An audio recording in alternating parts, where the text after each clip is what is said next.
लेकिन भारतीय reserve bank के गवर्नर शक्तिकांत दास ने खाद्य महंगाई को लेकर के चिंता जताई है। जापान की राजधानी टोक्यो में एक कार्यक्रम के दौरान उन्होंने कहा कि खाद्य कीमतों में भारी उतार चढ़ाव की वजह से खाद्य महंगाई दर संवेदनशील है, जिस वजह से केंद्रीय बैंक की मॉनेटरी पॉलिसी का रुख सतर्क बना हुआ है। इस बीच एक रिपोर्ट में यह भी दावा किया गया है कि आने वाले दिनों में खरीफ फसलों की कीमतें महंगाई की दिशा तय करेगी।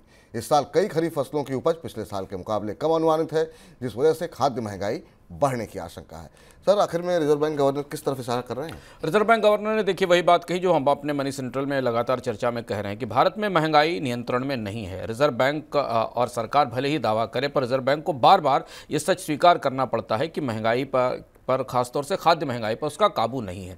रिजर्व बैंक गवर्नर ने अपने बयान में दो बातें कही। इसका संकेत ये निकाला जा रहा है, पहली चीज़ तो ये कि फिलहाल रिजर्व बैंक किसी भी स्थिति में ब्याज दरें कम करने के बारे में सोच नहीं सकता। रिजर्व बैंक बार बार इस बात का संकेत दे रहा है कि महंगाई वापस लौटेगी, खासतौर से खाद्य महंगाई वापस लौटेगी, और वो उसके लौटने की कई सारी परिस्थितियाँ बनती दिखाई दे रही हैं। दूसरी महत्वपूर्ण बात ये कि जो बात हम लोगों ने अपनी पिछली चर्चाओं में भी कही थी कि खरीफ की फसल की पैदावार कैसी होने वाली है, ये बहुत कुछ इस बात पर निर्भर करेगा कि नवंबर, दिसंबर, जनवरी और उसके बाद की तिमाही में, यानी अगली 2 तिमाहियों में, अगले 5 महीनों में भारत में खाद्य महंगाई का स्तर 6, 6.5, 7% के आसपास रहता है या नीचे आता है। खरीफ उत्पादन के जो ताज़ा अनुमान आए हैं वो महंगाई को समर्थन करने वाले हैं, महंगाई को में बढ़ोतरी का संकेत देने वाले हैं, क्योंकि सारी प्रमुख फसलों के पैदावार में कमी की संभावना है मानसून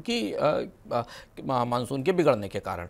लेकिन इसके साथ एक दूर की भी बात है जो शायद रिजर्व बैंक आने वाले समय में स्वीकार करेगा कि अब केवल खरीफ ही नहीं, रबी की फसल भी महंगाई के आउटलुक को प्रभावित करेगी। उसकी 2 बड़ी वजह हैं। एक तो हमने आपको बताया कि अक्टूबर के महीने में दुनिया में सबसे ज़्यादा गर्मी थी, भारत में भी तापमान बढ़ा हुआ था। दूसरी बात ये, जलाशयों में पानी कम है, जो कि दक्षिण भारत और पश्चिम भारत में रबी की सिंचाई के लिए महत्वपूर्ण है। और तीसरी बड़ी बात ये कि एल नीनो का असर नवंबर, दिसंबर, जनवरी, फरवरी, मार्च के महीनों में सबसे ज़्यादा होगा, जब रबी की फसल दिखाई देगी। तो अगले पूरे 6 महीने रिजर्व बैंक के लिए बेहद चुनौतीपूर्ण है, कम से कम महंगाई को लेकर, और इसलिए ब्याज दरों में रियायत की संभावना फिलहाल नहीं दिखाई देती।